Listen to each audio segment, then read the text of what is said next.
Do you want to know what'll happen if you don't keep your daith piercing cleaned? Well, stick around and I'll let you know. I've done the research for you. And I'm personally going through it myself. So, but first, howdy. Welcome back, my peeps. And if you're just tuning in for the first time, welcome. I appreciate you. So let me start with this point. This is probably the number one point that I need to make known, and that is, if you don't have the time to put into it, don't even bother getting the piercing. Like you have to keep it clean, and if you're not willing to go through all that, then just don't even bother getting the piercing. I've had mine for about 3 months, and I will tell you, in the beginning, when I first got it, up until after I had my checkup, I cleaned it 3 times a day with the saline solution, and then whatever I did in the shower, like I would, spray it out with the shower head right here, and then use Q-tips to dry. Now, after 6 weeks, I went in for my checkup. Let's step back just a second. After 5 weeks, I developed a bump on the top part of my piercing. And we weren't overly concerned about it because we were doing everything that we knew we were supposed to be doing to keep it clean. And if you have someone that can help you, that helps a tremendous amount. Like once a day at least, someone who can get in there and really, check it out, make sure that it's not getting infected, and really get in there and dry it out and just keep an eye on it. But if you don't, you can still manage to keep it clean on your own. So after that, after I got that irritation bump, we were going in a week, and knowing that we weren't too concerned, so we went in for my checkup, and he says that it was an irritation bump and that it is kind of normal for that to happen.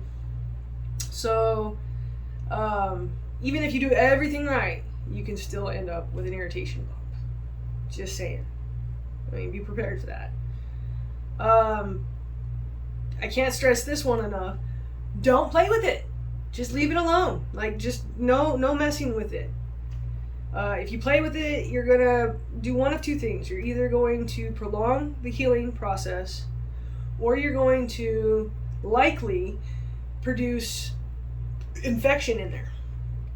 Because whatever is exposed, if that goes through the hole while it's healing, it's germs. There's germs here. You just don't want to do that. So don't play with it. Leave it alone. Anyways, okay. He said that he asked me how I was taking care of it. I told him that we were using Q-tips to clean it and dry it. And, we were using Q-tips to dry it after we sprayed it with the saline. And he said that really shouldn't use Q-tips. Now, I've never heard that, and I did some research on this going in. So if you're someone who does professional piercings, and I'm wrong, please let me know in the comments. But out of my own experience and out of my own research, I hadn't heard anything about Q-tips being a bad thing to use. And I'm healing okay. I mean, this is, I don't know if you guys can see it, and I have pictures to show you. I hadn't heard anything about Q-tips being bad, but if I'm wrong, please correct me.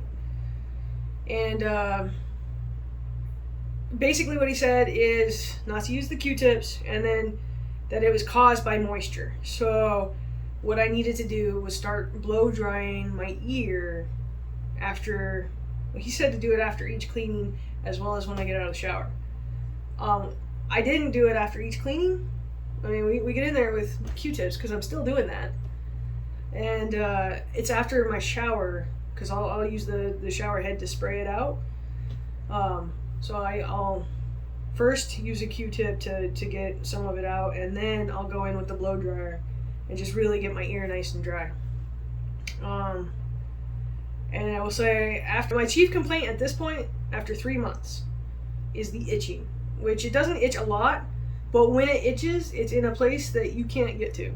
Like, there's nothing you can do about the itching. It feels like it's inside the inside part of your ear. So basically when it itches like that, all I can do for any minor relief is this. I just kind of on the outside part and right under in the back here, and just kind of wiggle a little bit. That's all I can do, and it doesn't always help, but that's what I've been doing, and it's worked for me. Recap: don't play with it. Make sure you have the time and energy to put into keeping it clean. Don't play with it. And blow dry. Blow dry to get the moisture out. Otherwise, you'll probably end up with one of those irritation bumps. And that's pretty much all I got for you guys. So I want to thank you for tuning in. And until next time, stay happy, healthy, and most of all, blessed. In the air, I can feel it everywhere. Every car